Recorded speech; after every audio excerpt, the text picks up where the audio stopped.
Hello students, कैसे हैं आप लोग। आई होप आप लोगों की पढ़ाई बहुत अच्छी चल रही होगी। देखिए, आज का जो हमारा टॉपिक है वो है रस।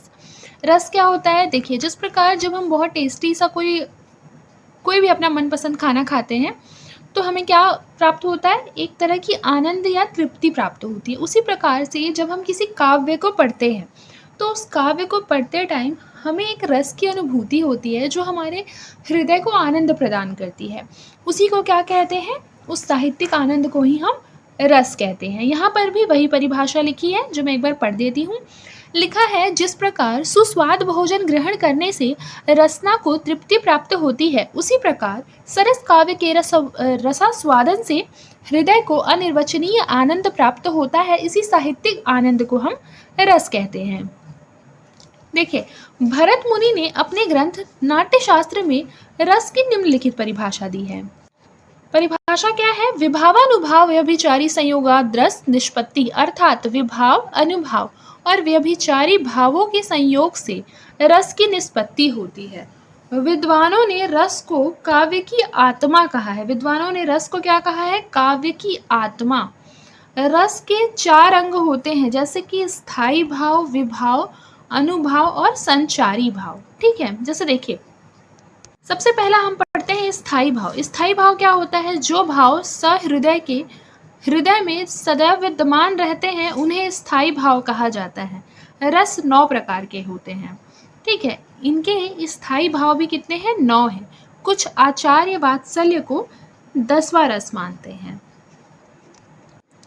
देखिए, इस चीज को इस एग्जाम्पल से समझिए कि जैसे कि कोई भावना है, वो हमारे मन में क्या होती है ना, कि बहुत मतलब स्टेबिलिटी जो उसकी होती है उस भावना की, वो हमेशा मौजूद होती है। जैसे फॉर एग्जांपल देखिए कि अगर हम किसी भी दुख वाली मूवी को देखते हैं तो हम लोग क्या हो जाते हैं? इमोशनल हो जाते हैं, दुखी हो जाते हैं, क्योंकि हमारे मन में वो भावना जो है दुख की, मतलब जो दुख की जो भावना है, कि जब भी हम कुछ भी इस तरीके का दृश्य देखेंगे जो कि जहाँ किसी के साथ अत्याचार हो रहा है या किसी के साथ कुछ भी दुर्घटना हो रही है, तो अपने आप वो जो भावना है, दुख की भावना, दुख को प्रकट करने की भावना, वह क्या होने लगता है?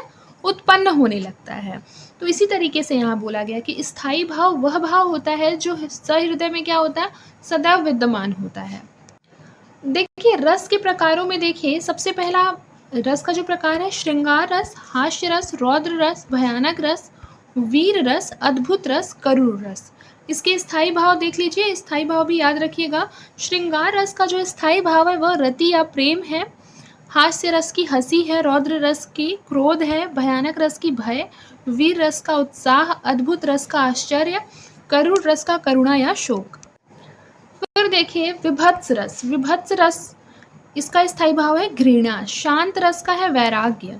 वात्सल्य रस का है स्नेह। भक्ति रस का है अनुराग या भगवद रति। मूलतः रस कितने माने जाते हैं? 9 रस माने जाते हैं। देखिए, विभाव क्या होता है? विभाव वे कारण हैं जिनसे स्थायी भाव जागृत होते हैं। जैसे देखिए, ये 3 हैं। पहला आश्रय, दूसरा आलंबन, तीसरा उद्दीपन। अनुभाव क्या है? आश्रय की चेष्टाओं या हरकतों को अनुभाव कहते हैं। अनुभाव 4 प्रकार के होते हैं: वाचिक अनुभाव, कायिक अनुभाव, सात्विक अनुभाव, आहार्य। जैसे एग्जाम्पल से देखिए, आशु, स्वेद, रोमांच आदि जो है क्या है? वो अनुभाव है।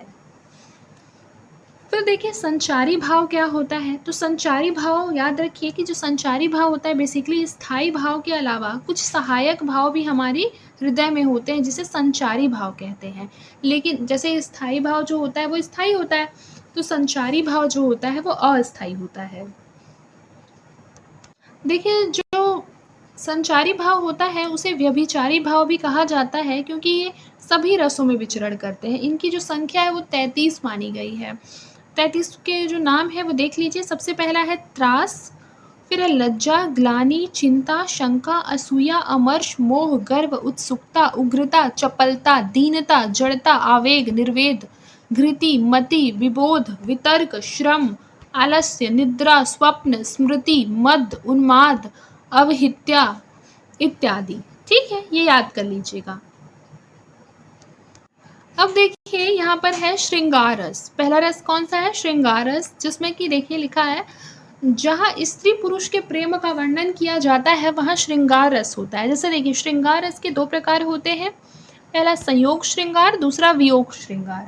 संयोग श्रृंगार में क्या होता है, तो देखिए सबसे पहले देखिए कि रति नामक स्थायी भाव ही श्रृंगार रस में परिणित हो जाता है। नायक नायिका के मिलने का जहाँ प्रसंग होता है वहाँ संयोग श्रृंगार होता है। मान लीजिए दोनों बिछड़ रहे हैं, उन दोनों का ब्रेकअप हो गया है, तो क्या हो जाएगा, वियोग श्रृंगार हो जाएगा। ठीक है, फिर से पैचअप हो जाएगा आज के ज़माने के हिसाब से, तो क्या हो जाएगा, वहाँ पर फिर से क्या हो जाएगा, संयोग श्रृंगार हो जाएगा। ठीक है, जोक्स अपार्ट, ये सब बातें जो है वो मजाक में लीजिए। देखिए अब आइए पढ़ाई करते हैं। देखिए लिखा है कि ये जो अवयव है वो निम्नवत है। सबसे पहले देखिए आश्रय। आश्रय यहाँ पर नायक है, आलंबन नायिका है, उद्दीपन नायिका की चेष्टाएं हाव भाव जो होती है वो एक उद्दीपन के रूप में होती है। फिर अनुभाव क्या है, कटाक्ष, आलिंगन, चुंबन, ये सब अनुभाव है। संचारी भाव है लज्जा, हर्ष, ये सब क्या है, संचारी भाव है, जो कि अस्थायी भाव होता है। देखिए बिहारी की एक दोहा है जो कि श्रृंगार रस का काफ़ी अच्छा एक एग्जाम्पल है। लिखा है, बतरस लालच लाल की मुरली धरी लुकाए, सौह करे भौहनु हंसे देन कहे नटी जाए।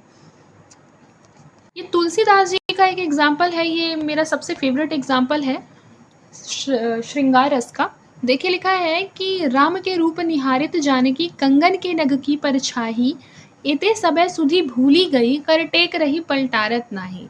देखिए यहाँ पर बताया गया है कि राम के रूप को इस तरीके से जो जानकी है यानी जो सीता है वो इस तरीके से निहारती हैं कि जो कंगन के नग की जो परछाई होती है, मतलब जो कंगन का जो नग है, ठीक है, उसमें क्या होता है ना कि जो राम भगवान जो कि स्वयंवर के लिए बैठे हुए हैं, ठीक है, अपने स्थान पर, लेकिन सीता माँ का जो कंगन है वो इस तरीके का है कि उसमें लगे नग में राम भगवान की क्या दिखाई दे रही है, छवि दिखाई दे रही है।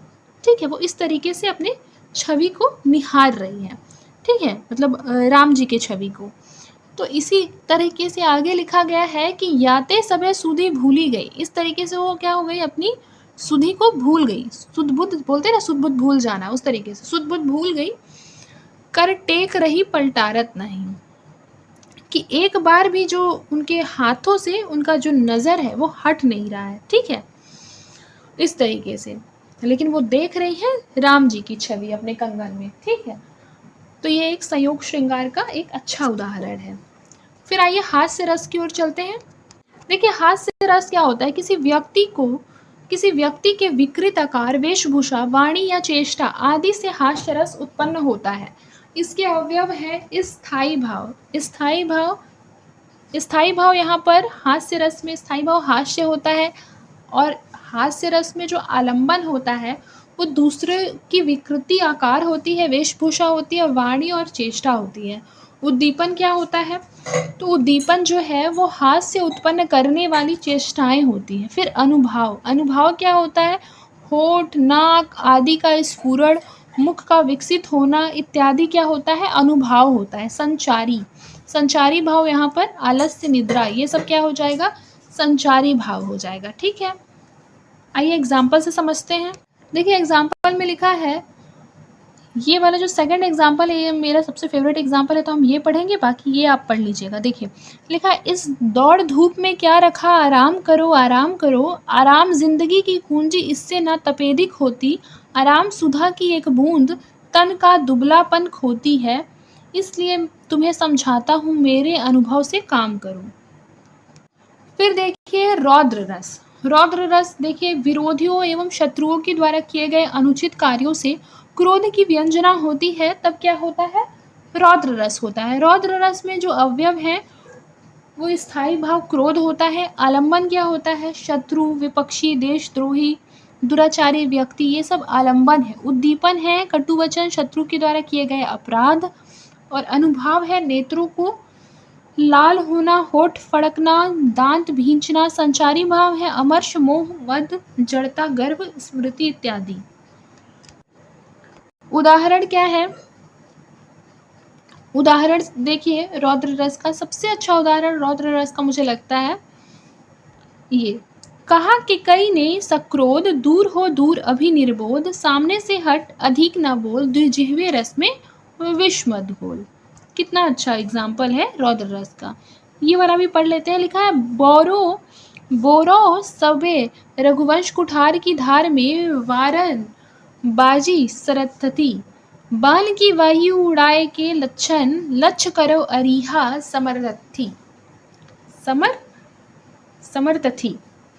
देखिए यहाँ पर परशुराम आश्रय है, राम लक्ष्मण आलंबन है, शिव धनुष उद्दीपन है, परशुराम की गर्भोक्तियां अनुभव। ये काफी टफ टाइप का एग्जाम्पल है, ये छोड़ दीजिए, ये याद रखिएगा। देखिए भयानक रस क्या होता है, तो जहां भय उत्पन्न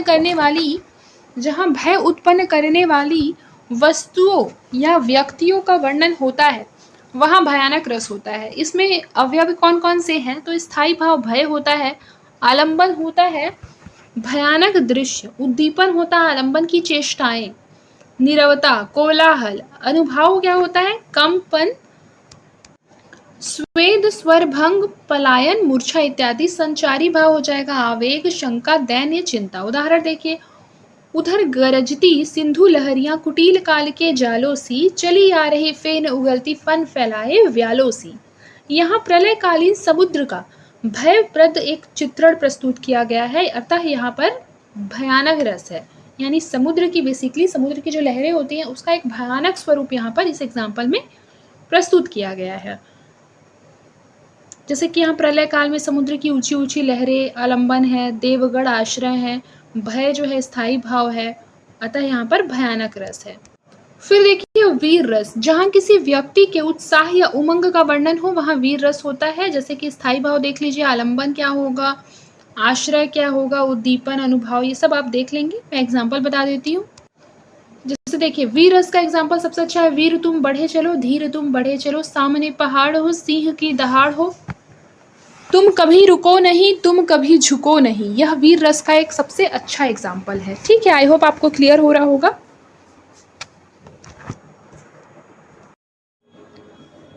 फिर देखिए हमारा जो अगला हो रस है वो है अद्भुत रस। अद्भुत रस क्या होता है, तो जहाँ किसी आश्चर्यजनक वस्तु को देखकर व्यक्ति का विस्मय जागृत हो जाता है वहाँ अद्भुत रस होता है। जैसे देखिए कि इसका जो स्थायी भाव होता है अद्भुत रस का, वो विस्मय या आश्चर्य होता है। आलंबन अलौकिक या आश्चर्य उत्पन्न करने वाली कोई भी वस्तु। उद्दीपन क्या होती है, तो आलंबन के गुण जो होती है वो उद्दीपन होती है। अनुभाव होता है नेत्र फैलाना, रोमांच, संभ्रम। संचारी भाव क्या होता है, वितर्क, भ्रांति, हर्ष, आवेग इत्यादि। फिर देखिए उदाहरण में है कि अखिल भुवन चर अचर सब हरि मुख में लखी मातु, चकित भई गदगद वचन विकसित दृग पुल कातु।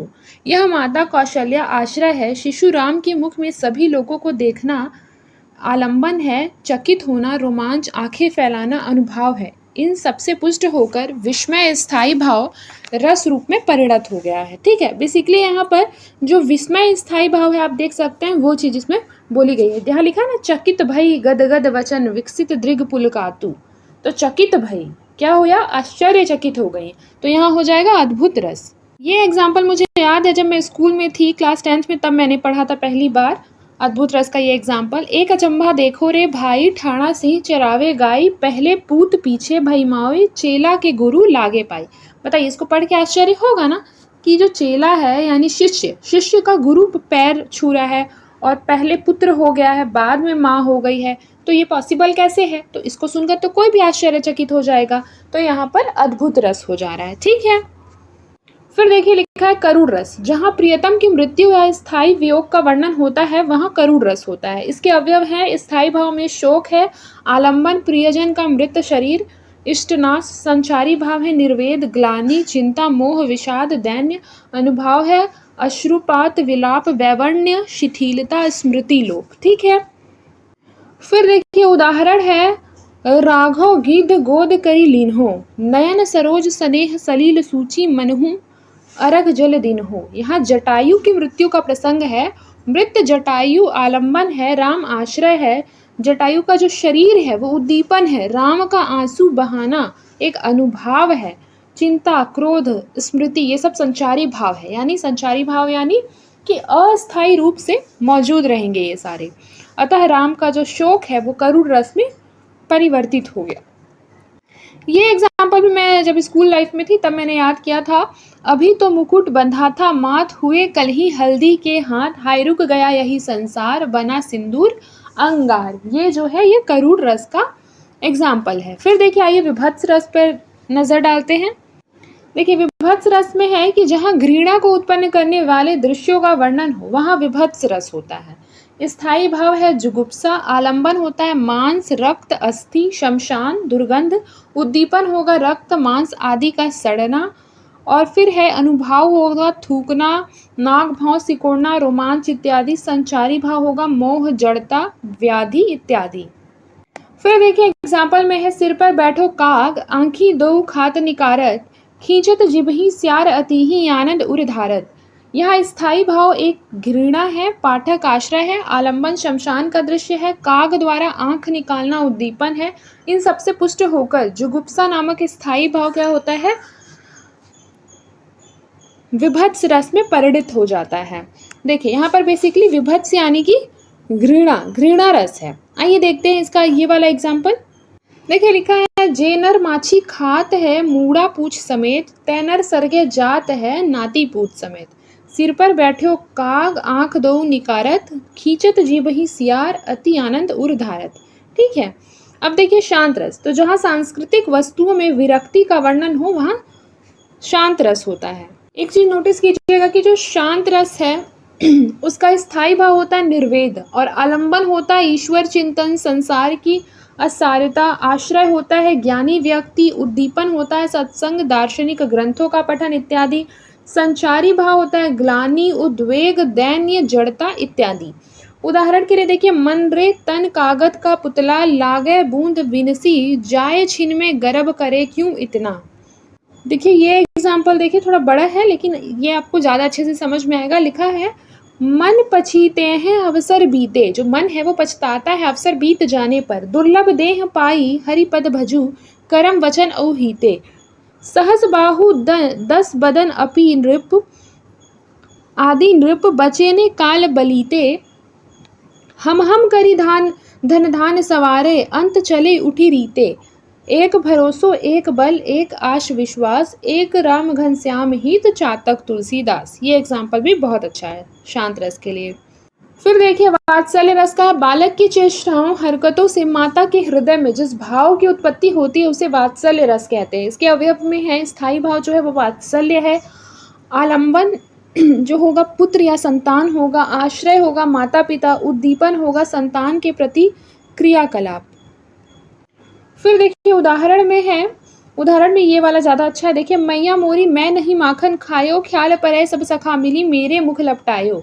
ये एग्जाम्पल मुझे बचपन से ही याद है और ये काफ़ी अच्छा भी है। वात्सल्य रस का एक अच्छा उदाहरण है। मतलब इस पंक्ति को पढ़ने से ही हमें क्या हो वात्सल्य की जो भावना है वो प्रकट होने लगती है। देखिए भक्ति रस भगवद विषयक रति ही विभावादि से पुष्ट होकर भक्ति रस में परिणत होती है। इसके अवयव निम्न है। स्थायी भाव है भगवद विषयक रति, आलंबन है ईश्वर देवता गुरुजन इष्ट, उद्दीपन है आलंबन का रूप, भजन पूजन, अनुभाव है अश्रु रोमांच कंठावरोध नेत्रबंध होना, संचारी भाव है हर्ष आवेग दैन्य स्मरण। देखिए एग्जाम्पल है राम जपू बावरे, घोर भव निधि नीर निधि नाम निज नावरे। यहाँ आश्रय कवि तुलसीदास है, आलंबन श्री राम है, श्री राम का गुणगान करना ही अनुभाव है, और संचारी भाव है हर्ष की भावना। देखिए यहाँ पर एक अलग एग्जाम्पल लिखा है भक्ति रस का, मेरो मन अनत कहाँ सुख पावे, जैसे उड़ी जहाज को पंछी फिर जहाज पर आवे। ये भक्ति रस का एक अच्छा एग्जाम्पल है। ठीक है, आज हम लोगों ने रस पढ़ लिया है, कल हम लोग छंद पढ़ेंगे। तो आज के लिए बस इतना ही। तब तक के लिए अपना ख्याल रखें और मन लगाकर पढ़ाई करते रहें।